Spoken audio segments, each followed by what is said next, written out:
Welcome to the Orthocast. Today our guest is Jacob. He was raised non-denominational Baptist. He started going to a evangelical college before finally finding Orthodoxy and converting. So thank you, Jacob, so much for being here.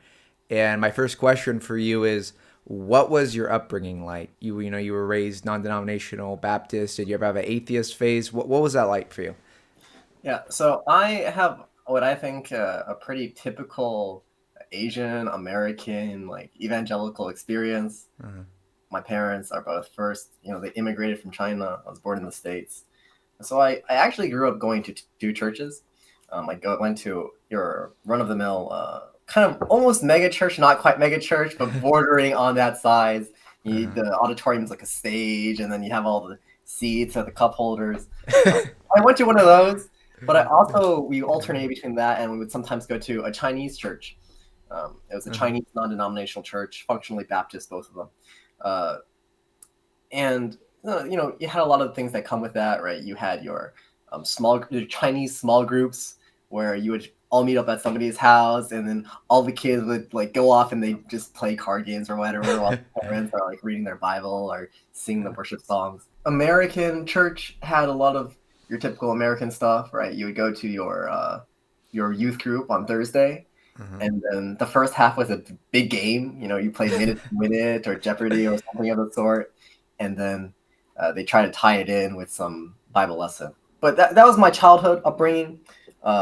When I hit high school, my family moved to California. So at this stage, I was a bit of an edgy teen. I was a bit rebellious. I was like, oh man, I'm so cool. No more church for me. Yeah. Right. Yeah. Really what spurred this on was honestly a bit of a rebellion, because the summer prior I had actually gone to actually this is I should back up a bit. A large part of my upbringing is I went to a camp called Honey Rock. Mhm. It's a Christian camp. It's owned by the college I would eventually go to, Wheaton College. And so every summer I would go. I went there for a total of about 10 years, so quite a bit. Wow. The summer prior to my move, I went to this camp, right? Mhm. And I met one of my cabin mates, and he had suffered a tragic loss, right? His older sister, all four of his grandparents had all died in 1 year, Oh my. right? For a rising freshman in high school, right? Wow. So this really shook me, because at the time also I had some home issues, right? I had some Mhm. difficult home life, and I had kind of had this insidious pride of that anime meme my friend sent me, of Naruto looking up at the heavens, like, no one understands my pain, right? Right? But Yeah. then this guy comes over and completely, God smacks me across the face. He's like, no, it's not a competition. Everybody's suffering. Yeah.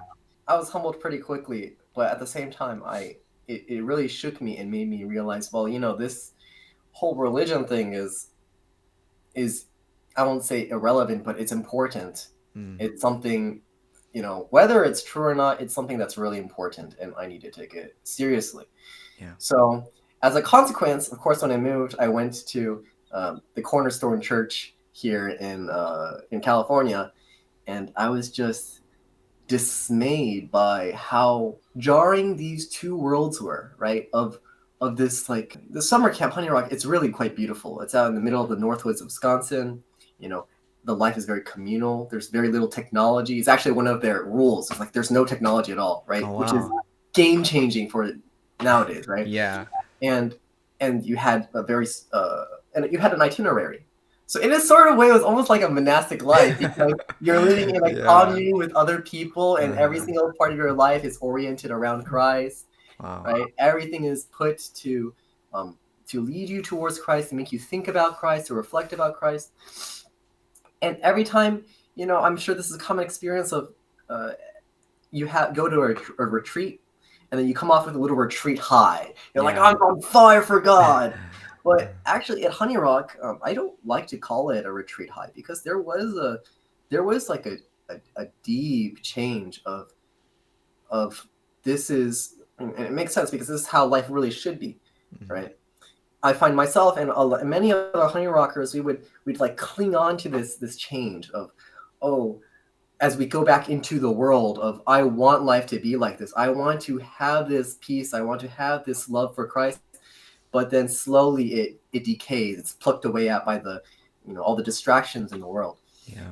Right. So I was really shocked, not shocked, but it really disturbed me that I went from this situation and this reflection on death, this friend who suffered something I could not really imagine at all, and to go back into the world, and then I'm going to church and I'm seeing.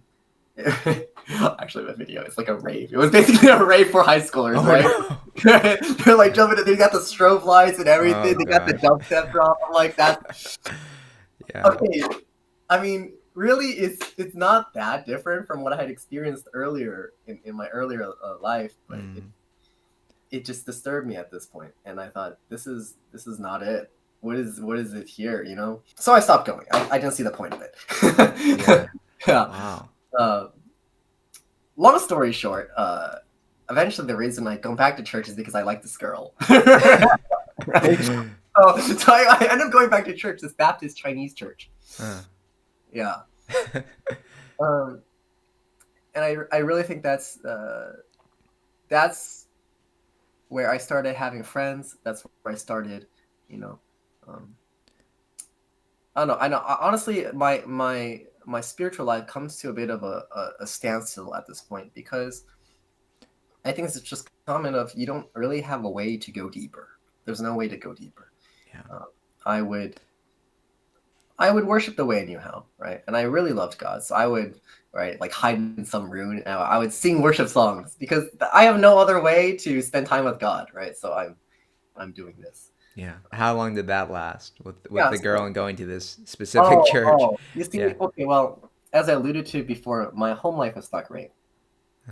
My home life was not great, and I got into a particularly nasty argument with my mom. Where I was very shamefully, I was being physically violent to her. So after that fight, I kind of like stepped back to stuff. So I was like, this is horrible. Like, this is not good. I can't. I'm gonna stay away from the girl stuff, because I'm recognizing that this is like potentially a pattern that's maybe repeating in my household, right? So I stopped. I used to joke as a Protestant. I guess the joke is still relevant. I'm like, I went for the little G. I stay for the big G. Yeah. Yeah. I guess this really leads to where my first introduction of Orthodoxy begins, right? So for the time frame, right, I moved in 2015. I started going to this Baptist church in 2016, early 2016. And then I'm staying there. And then my junior year is when I have a certain English teacher. So I'm at a youth group, Bible study at this Baptist church. I don't know how this question came up, but I ended up asking the teacher, I was very aware of penal substitution. I was, I didn't really listen, I was aware that there's some problems with it, right? But of course, as every single person does, right? We are aware there's some problem, but it's kind of like the same in Orthodoxy, where we have faith that somehow this is true, and somehow there's going to be a resolution to this, right? Now that I'm Orthodox, I'm like, well, I know that even if I don't understand, the church has covered this before at some point in history, right? Yeah. And there is a bit of that notion as a Protestant. You don't have this concept of the church at all, but you still have faith that, like, I don't understand everything, but there's an answer somewhere. There is an answer somewhere. So I didn't really look at these as glaring issues at the time. Right. But my question was actually quite innocent. It was, if Jesus Christ died on the cross to pay for my punishment, right? What is that punishment? Well, of course, the punishment is eternal damnation, right? It can't be necessary. It can't be like essentially the physical death, because everyone still physically dies, right? It has to be the eternal damnation. So I'm thinking, well, if the cross is just the means by which he pays this price as a transaction, then couldn't he have thus like died in his bed of old age, right? No matter what, he's still dying, and he's still going to be going to that, like to hell, right? Right? Essentially. So this is my thought, and honestly, I don't remember. I think the Bible teacher responded with, and I don't think we would disagree with like Isaiah and talking about how blood has to be shed, but it was through this question that I came to my English teacher. He was also my philosophy teacher the next year, but he Wow.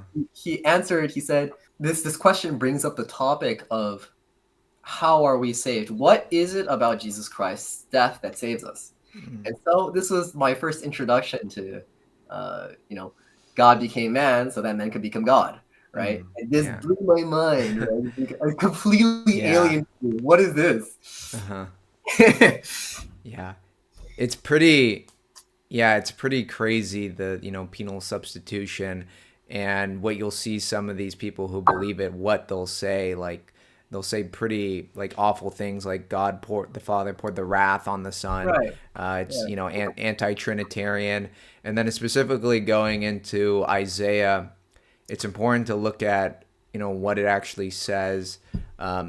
In the like original text, like since the Septuagint was used a lot, and if you go in the Orthodox Study Bible, you read Isaiah 53, it's more of a healing language Mhm. than this like strict punishment. But Mhm. even if you grant them, Isaiah 53, if you go there in like the ESV, it still doesn't say the Father poured the wrath out on the Son. And they seem to like focus on that. I've noticed in some evangelical and Baptist circles, it's like the Mhm. gospel basically is you have to, it's not just faith saves you, but it's like faith in penal substitution saves you. So that's really great that you were kind of introduced to a paradigm shift, because the Baptists and everyone tend to focus a lot on salvation and knowing you're Mhm. saved, but realizing that actually the atonement was so much more, is that it fulfills all of these prophecies in the Old Testament, and it's really Christ transforming this symbol of death and persecution and turning it into a symbol and an icon of life and resurrection, and that through his sacrifice, he's the divine physician, but he actually becomes the medicine for eternal life, that we participate in the Eucharist. Is like, this is such a deeper understanding, and this is, I think, the problem with like Protestant theology is so minimalistic, is that it breaks things down, is they Mhm. just focus on are you saved, like salvation is just a past event, which is technically true, is that there is a uh, you know, Christ did save us. Like that work has already been done. That's been finished. But they only focus on that when the Bible talks about that there's two other aspects to salvation. That Mhm. there's the present right now, where we're working out our salvation with fear and trembling, the Eucharist, which brings eternal life. The Bible says that baptism saves. Repentance leads us to salvation. Paul talks about the race isn't isn't finished. Jesus talks about how those who endure to the end, those who will be saved. So salvation is literally right now, and they really don't talk about that.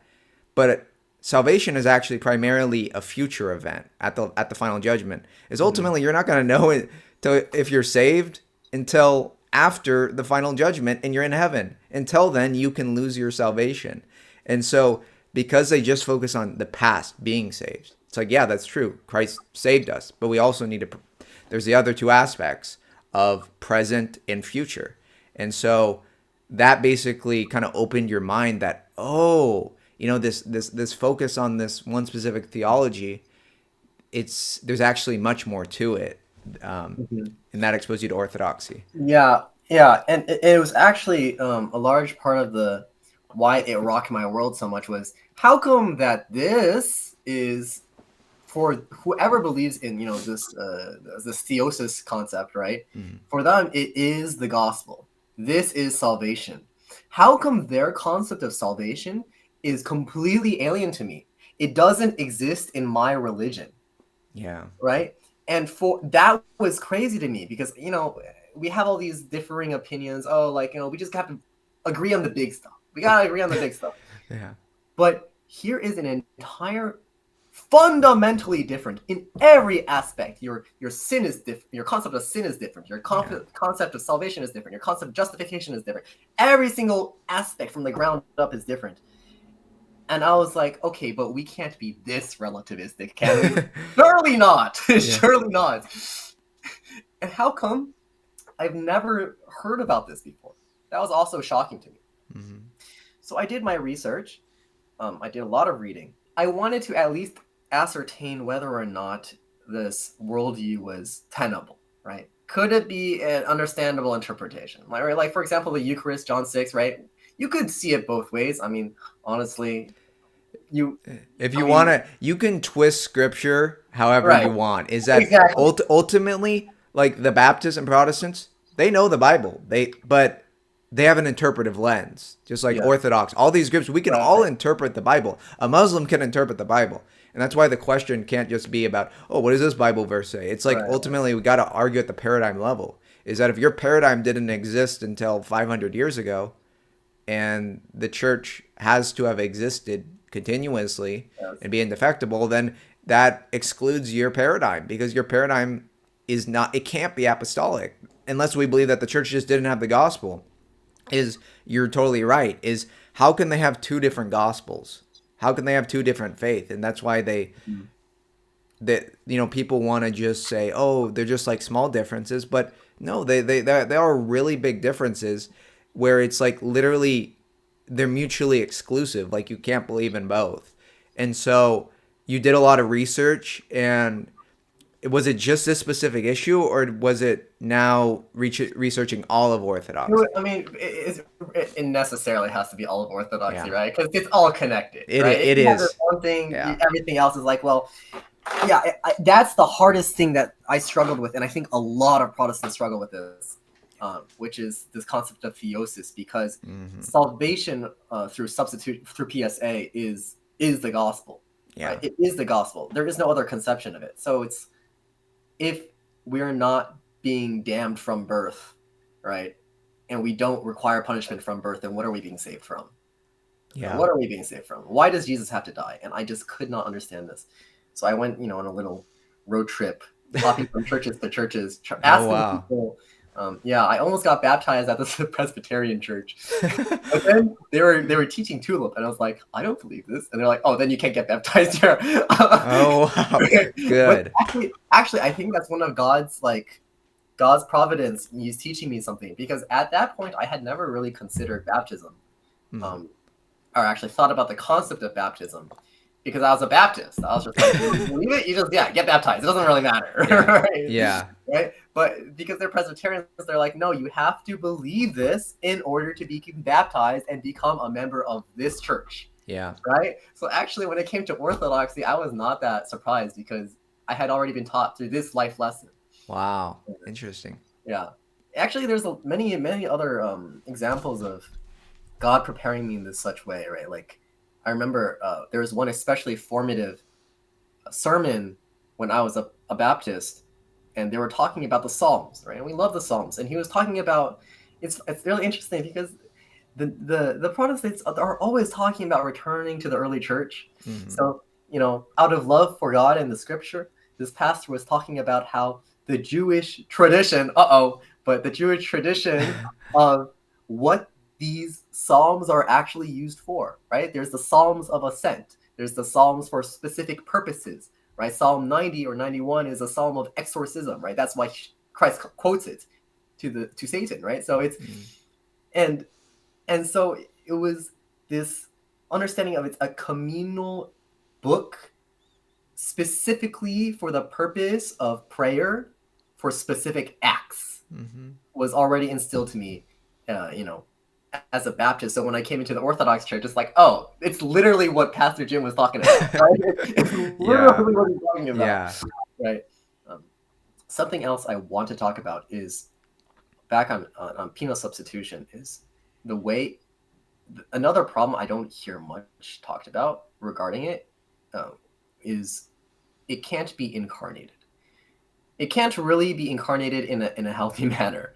I say this because as when in 2017 I went to Honey Rock, I had my come to Jesus moment, and that's when I was like, I'm a Christian now. Like I was a Christian, but like this is like my faith became real for me, right, as a Protestant.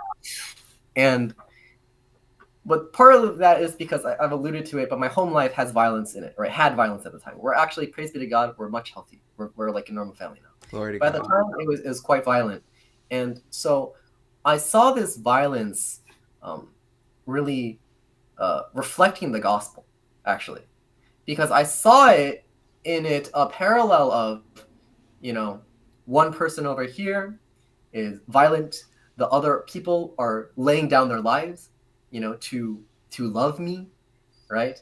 So I saw this as actually, but I interpreted it through the penal substitutionary manner. Wow. That is the problem, though, Yeah. right? The love is good, the laying down the life is good, but the problem becomes when you say, well, the highest form of love. How do I say this? It's basically a toxic view of Yes. love where it's literally punishment.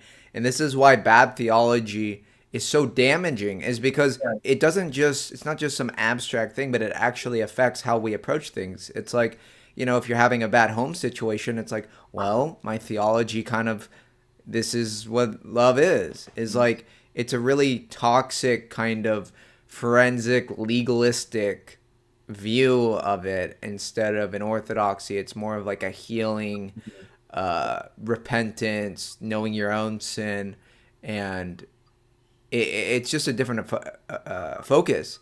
And so that's really sad that bad theology, it literally can affect our life and like I was a converted Christian, right? So I was so passionate. I wanted to live for Christ. I want to love for Christ because at the time there's bad history in my family, but at the time I was already seeing the fruits of my family's love for each other, and that it was healing the violence. And this was what broke me. I was like, this is the love of Christ. That love is an actual power to change the world. It actually has the power to fix families. So I was looking for ways to incarnate this in my own life, to love like Christ. But the problem is, as you put it, it requires this punishment, right? Or really, so I had this conversation with my English teacher once I was thinking of marrying a suicidal girl, right? I was thinking of marrying a suicidal girl. Okay, maybe this is not a bad thing in and of itself, but I want to marry her for the purpose of bearing my cross, of saving her from suicide, right? Because that is the way you would, that's the highest form of love, right? So it's the emphasis is wrong. The emphasis is wrong. So when I came to Holy Orthodoxy and I saw this theosis, and I realized, well, this is not what is actually being so healing, right? What's actually healing is the love that one has when he gives down the life. Not so much the fact that he's actually like, taking on a punishment, but the fact that his love for that person is changing the person, that the love in spite of the evil is destroying the evil, right? And this is so much more beautiful. Right? And it's actually incarnatable. And the other issue is that with penal substitution, right, you can't really have a profound, deep love in the PSA's framework unless there's a great evil. But with theosis, every single act can be done with profound love. It doesn't require this great evil to hang over you, right? Even the simple stuff like washing the dishes for your mother, or like making your bed, or holding someone's hand, it can have this profound love. It can, right? But in a penal substitution, it's like, but where's the punishment? This is not really love, right? Unless the penal substitution, it focuses all on this payment, and it basically makes God the Father the bad guy. Is like, who's Jesus paying off? He's paying God the Father. So it's like literally this is why it's anti-Trinitarian, because it is literally God the Father versus God the Son. And this idea of punishment is very contrary to, if you read the Bible and the parables of Jesus. Let me just read the parable of the prodigal son. Is that when the prodigal son returned to the father, with humility and repentance, the Father didn't say, okay, now I need retribution, that your punishment has not been paid. No, the God the Father accepts him gladly, and he has a wedding feast because he wants life for a sinner, not their destruction. And I think you hit on an important point, um, about this situation. Is I think lots of Christians are in these situations where boundaries are needed, like in the world. Is if we are trying to literally do something that is going to punish us just because we think that's what's right, it's actually it's a very toxic version of that. Is we need to have boundaries, and boundaries are really lacking in the modern world, like boundaries in our family life, with friends, with our romantic partners, on a societal level, like having a border on a country. I mean, that's a boundary. Is the church, that the church does have boundaries. We know who is Orthodox and who isn't, and the Bible is very clear about this. There's actually, I think, it's in the Bible, or either a saint said it was, if someone's in a whirlpool, give your staff, not your hand, lest if you give them your hand, they could grab your hand and you're gonna fall into the whirlpool with them. And so it's not that we shouldn't try and help others. It's just we need to have a boundary so we don't lose ourselves in that process. If you give your staff, you can lose your staff, but if you lose your hand and you fall into the whirlpool with a person, and making people your personal projects, that's I something. was doing that so much. Yeah. I was doing that so much, dude. Yeah. Oh my, because I was saying I want to love. So how am I going to? So I would seek out people like these, because you're not gonna have a suicidal person everywhere, right? Yeah. You're not gonna have a great evil for me to manifest my glorious love of Christ everywhere. So you're going to seek out these extreme situations and then turn them into your sort of little savior complex. I'm going to become Jesus Christ by saving you. Yeah, definitely. It's really key to not do that. Is that the desire to help people is really good, but it's just knowing your own capacity and know how you can actually help people. Is, if you don't have boundaries and you put yourself in a position, you're actually hurting yourself and you're hurting that person. Is that you can love people from a distance. And it's really key that, especially in a relationship, that what you're getting into with a person. I mean, this is why St. Paul talks about the two oxen that are equally yoked. Is that if you have two oxen and they're plowing a field, if one of them is really weak, well, the other one's going to have to carry the other person a lot. And so ideally you want to be equally yoked, where it's a balance, where you're each pulling your own weight, and maybe at different times one ox is pulling a little bit more than the other.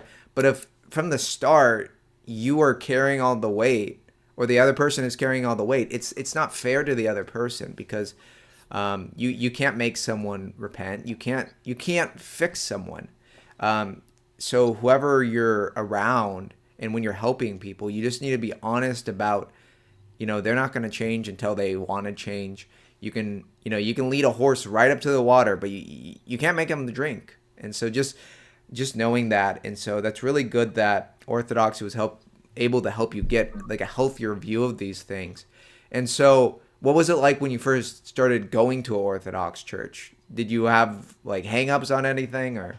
No, I really I really took my while to get into the church, actually. Okay. So I first learned about Orthodoxy in 2017. I did not step Oh, wow. into an Orthodox church until 2020. So the pandemic was already happening. It was actually a Vesper service at the Orthodox church right next to Wheaton College. There was nobody there. There was nobody there. So I just kind of left and was like, okay, well, that's that. And I wouldn't step foot into another Orthodox church again until like several months later, until I went to where I go to now in Pleasanton.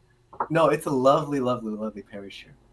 That's awesome. This is where it's like, I wish everybody who comes into the Orthodox Church has the same,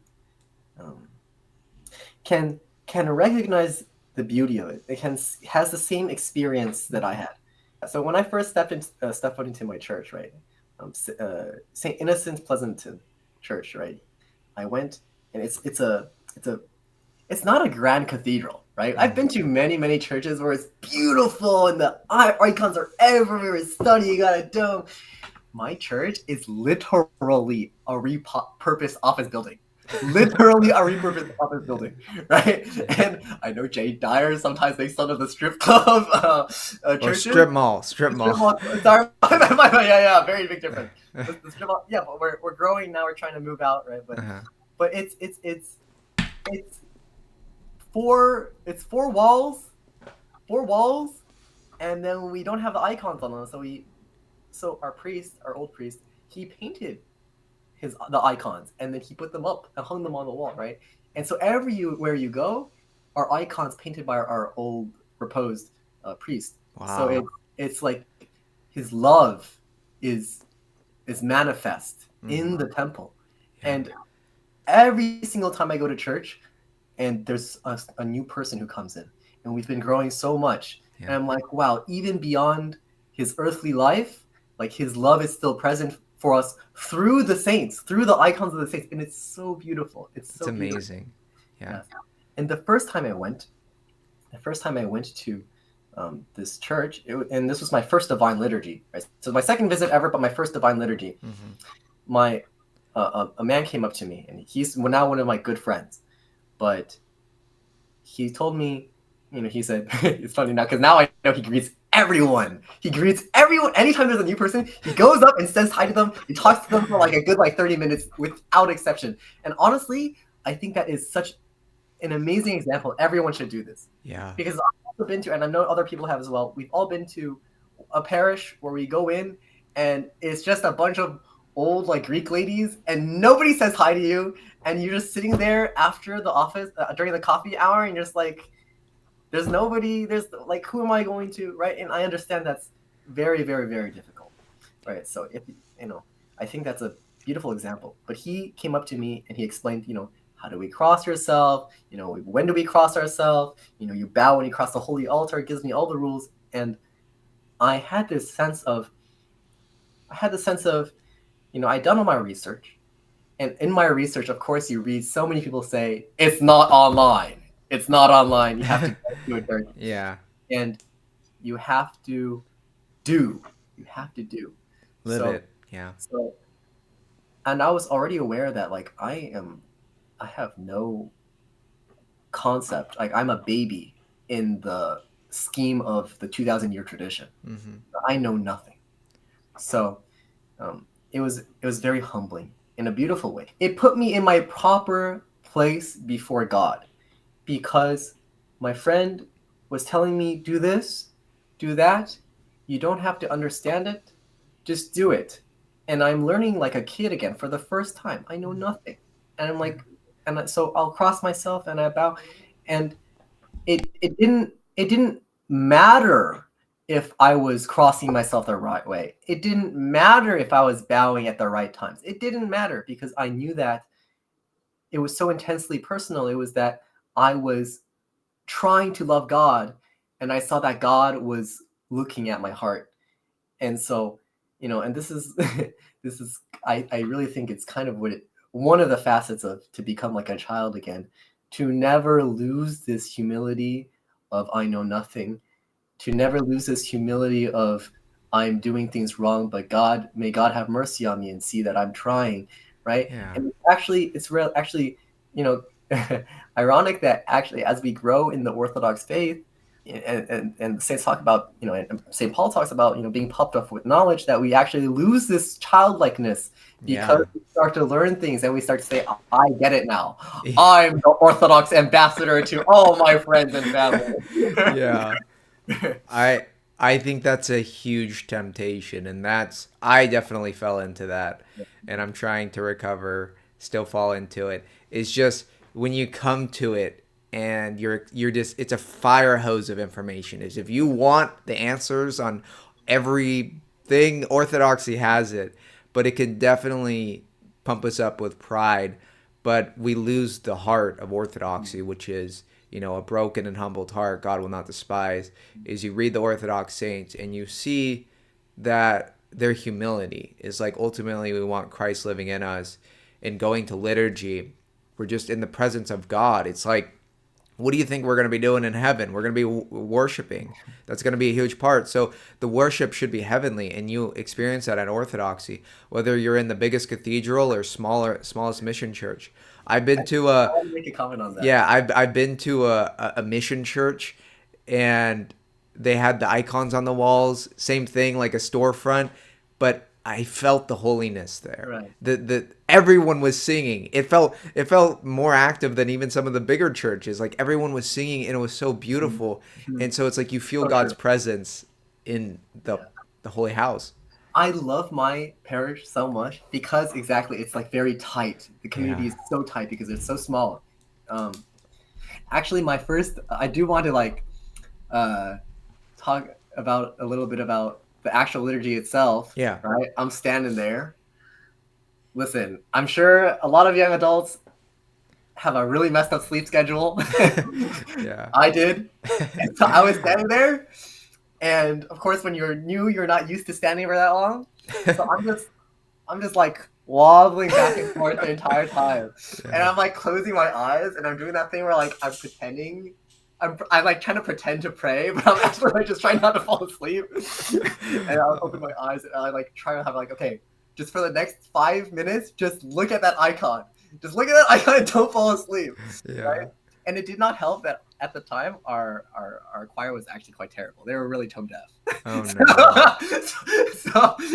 So I was it was not the glorious expected liturgy that you might come to expect from social media. Yeah. Which is social media. Yeah. Right? But honestly, it's really not about that. It's really not about that, and that's the thing that I see this a lot in the people who come to the church. Is what I love so much about Orthodoxy that changed my whole life and made me say it has to be this, it can't be anything else, is the interior beauty of it, right? The interior life. And that's what was so like my soul was thirsting for, and it could not find anywhere else. And it's funny because you mentioned about a bit Islam. I looked into Islam a little bit because I saw the external similarities, right? And then I looked into their religion. I'm like, okay, well, okay, well. But I was very much attracted to Sufism because of this similar quality of loving God for love's sake, right? Looking and just meditating on the beauty of God. I won't speak too much about Islam because I actually really don't know that much about it. Insofar that eventually my interest waned because I realized that everything I loved about Islam and everything I loved about Sufi Islam in particular, so beautiful. But I realized that everything that it had, it came from Christ. So I was like, why am I looking for this beauty elsewhere if they're only ever going to be shallower reflections of it, when I can have the full thing right here, and it will never be exhausted. In particular, like talking about how do we go deeper in the faith? Christ, I love you. How do I go deeper, right? And I guess we could actually segue this into the physicality of working out and physical discipline. One is it takes practice, right? It takes practice, and it's slow. And you need to do it with intention, right? You can't just rush through your prayers. You have to slow down and meditate on each word. You need to really feel it, because we're incarnate people. We have to like meditate it with physicality as well. But that it's through this meditation on God and the saints, I can't be nearly as eloquent as them, right? But Porphyrios writes about this a lot, about the easy way, about how we can defeat the passions by opening our heart and letting the light in instead of fighting with the darkness. We'll never be able to defeat the darkness, but we can let the light in, and the light will destroy the darkness instantly. Like, so about like physical discipline. Then the same man who introduced me, who welcomed me to my parish in Pleasanton, he what I told you, I had trouble with sleep schedule, so I missed like months of church at a time, dude. Oh no. And he told I wanted to go, but every time I was like in limbo. I was in choir limbo, and some people get stuck in catechumen limbo, Yeah. where I can't get up. And he told me, Jacob, from the Spirit comes something else. If you cannot have spiritual discipline, then you will have discipline. You won't be able to have discipline anywhere else in your life. So true. Yeah. So, from my background, athletically, I'm an endurance athlete. Right. I used to swim. I used to run. I used to, in the sense of like I used to do it in school. Right. Yeah. And then, but nowadays it's more like calisthenics. There was a really great YouTube channel called Iron Wolf. Actually, he deleted his entire channel like 1 month ago, though. Horrible timing. But no. he was a Marine who would do nothing but spam burpees. Right? So he would like, and there's actually a bunch of other burpee channels out there. I highly recommend burpees. Burpee King is another one, where it really changes your perspective, though. For example, he would do, a Navy SEAL, by the way, is a burpee with 3 push-ups and 3 mountain climbers in between each push-up. Right? So he would do 500 of them in one sitting. So 1,500 push-ups, 1,500 mountain climbers. There's something very ascetical about the gym and working out is that you're denying yourself, no pain, no gain. You have to push yourself. You have to stay consistent going to the gym. It requires a lot of self-denial, and this is how I think it kind of parallels Christian life, and that's why it's kind of, we're a holistic being, mind, body, and soul. When we go to liturgy, it's all aspects are used. Is we smell things with the incense. We're participating in taking the bread and wine, the body and blood of Christ. We're looking at all these beautiful things, and like holiness, like it's speaking to the human heart. And so Orthodoxy, the physical and spiritual are one. And so you're so right about spiritual discipline. Like you need to have discipline in life. You're not going to be able to succeed if you can't deny yourself, if you can't delay gratification. How are you going to do your job? How are you going to do anything difficult? Because it's going to require, you're going to have to deny yourself. You're going to have to do something that's not pleasurable.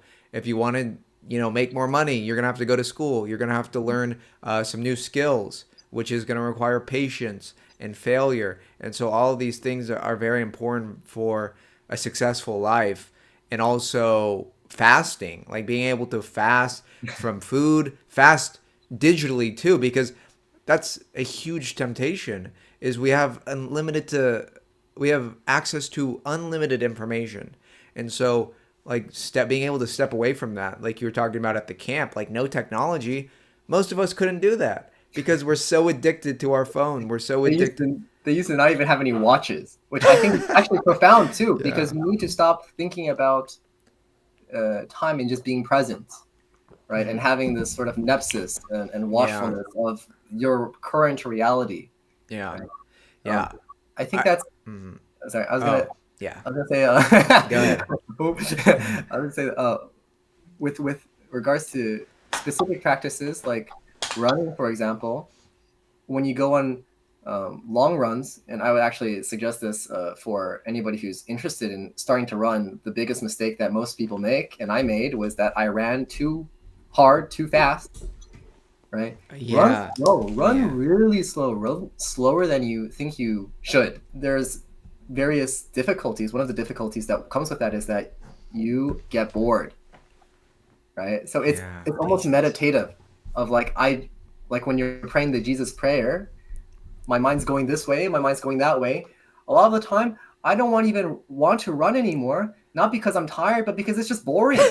It's just boring. I'm out here, it's minute 30, I have another 30 minutes, but it's not like I actually worked out for that much, because I'm running 30 minutes at a very slow pace, right? I can do another 30 minutes.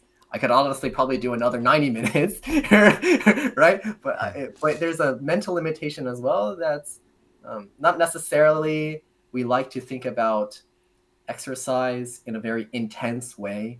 you have to give it your all, right? And it honestly, it's sort of that kind of exercise actually kind of inflames the passions almost, right? You're Yeah. channeling anger and you're channeling hatred. The sort of like, I'm an angsty young man who needs to, you know, channel my vengeance into the world through lifting heavy weights. Yeah. This is honestly also kind of a passion that it needs to come from a place of peace, which is very difficult. Yes. How do I have strength with peacefulness? And the same thing with, and the other parallel being that, you have to take it really slow, like actually really, really slow. Father Trenum says this about, having patience with yourself when you're a beginner, but not just when you're a beginner, your entire life. Yeah. Your entire life. And um, and this goes back to like the fighting of the passions as well, and becoming deeper in that, you have to divest yourself completely of any pride in saying, right? Because really, where does it come from? I want to lift heavy weights. Where does that come from? It's the pride. You want to be strong, right? This is the pride. It's better to say, God God will give me the strength. God will give me the strength to quit my pornography addiction, right? I can do nothing without God. God will give me the strength to do this. God will give me the strength to run one more minute, right? He will give me the focus. I can't do anything. Yeah. Yeah, that's I think it's really important is like whatever we're doing, it's ultimately the disposition in what we're doing it. Even good things can turn bad if we're doing it for the wrong reasons. I mean, like the Pharisees who were, praying and fasting, but they were doing it for the wrong reasons. I mean, even something like apologetics, if we have the wrong heart and, we're speaking out of pride, I mean, literally anything can turn into an idol. And so that's why, Jesus, it's not about focusing just on the letter and the thing. It's really about being right about how you approach everything. And I think that's really good advice to just, you need to learn endurance. That's what Christianity is all about, endurance and patience. Some people may think it's boring or simple, but what it really is just getting your happiness and joy fully from Christ. And if you have that, then it's just you have an inner peace all the time. You don't need this constant stimulation. You don't need all these distractions. And it is prideful when you're, going into something new and you want to go and overdo it. I mean, that's how you burn yourself out too. That's a temptation for a lot of people coming into Orthodoxy is like, oh, I'm just going to consume only Orthodox content. I'm going to do all this stuff. I'm going to go like just trying to do like a 1 hour prayer every night, and then they burn themselves out, and then they may even stop going to church. It's like you want to build a sustainable faith, and the same concept applies in the gym. Is that when you're going to the gym, you don't just go there and grab the biggest weight. You're gonna hurt yourself. Let's start small. Let's build good habits. You want to make it's about a permanent lifestyle change. It's like everything good in life should be a permanent lifestyle change, like a diet, like working out, like whatever you're doing. It should be geared towards endurance over a long time, not just that instant gratification. And also, if you're going to the gym, it's good to get some guidance, whether it be through someone on YouTube or a real life trainer. Is you want to have guidance, and that's why it's really important in Orthodoxy to look to the saints, to find a priest, a spiritual father that you can trust that will give you some good advice. Watching the fathers online is you want to have a guide to this, and you want to be patient so you don't destroy yourself. Anything else you wanted to add? This was a really great interview. I think you had a lot of really great things to share, and everything that we do is like sharing the faith, and everything is to get people out of the matrix, to get off all these distractions, and like come to their church and experience God, and like focus on in real life stuff. We shouldn't just be like the world. We need to be living in a different world, because the world's crazy, and there's so many psyops and distractions. Yeah. There's so many idols This that week has been crazy. yeah, it is. Yeah. That's why monasticism is so important. It's radical to be apart from the world, but honestly, that's how we want to have peace, because if we have Christ, we have that peace in us. When one wants to love Christ and has decided, I am going to become a Christian. I'm going to live like a Christian. I'm going to incarnate my faith. Yes. I want to do this as much as I can. But how can I do this? The answer is always going to be firstmost in the heart and internal. Yeah. If I have a desire to change the world, right, it has to become first here. And that's not like that's not just like a saying that, you hear it all the time. Yeah, it's not a suggestion. It's not figurative. First means first. First means first. That's why we say don't judge other people, right? Because you haven't figured this out yet. You haven't. And you need to do that first. And the other word of encouragement would be that it's not going to be easy. It's not going to be easy. Sometimes we come into this faith in search of something, and we've finally tasted the truth, and we're like, praise be to God. Praise be to God. But that doesn't mean that it's going to be rainbow and sunshine. Yeah. Actually, it's the exact opposite, where actually now what you've discovered is the cross.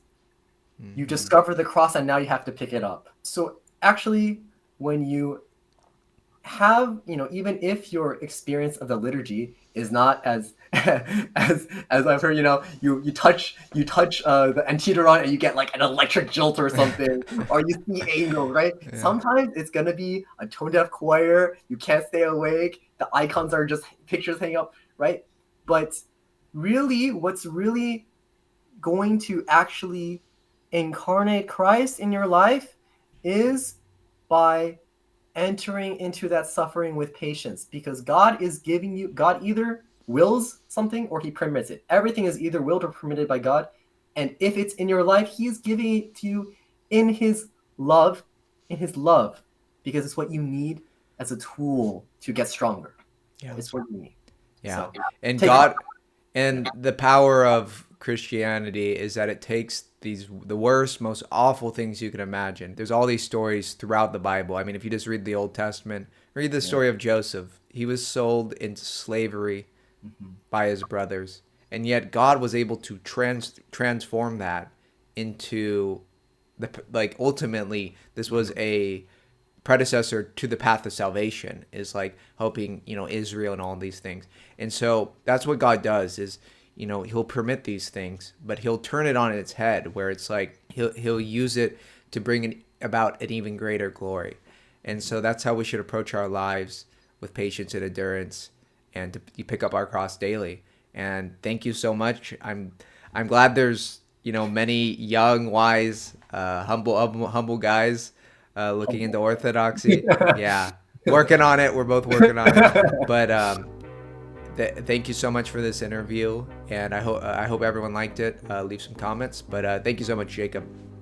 No problem. Thank you. Yeah. God bless.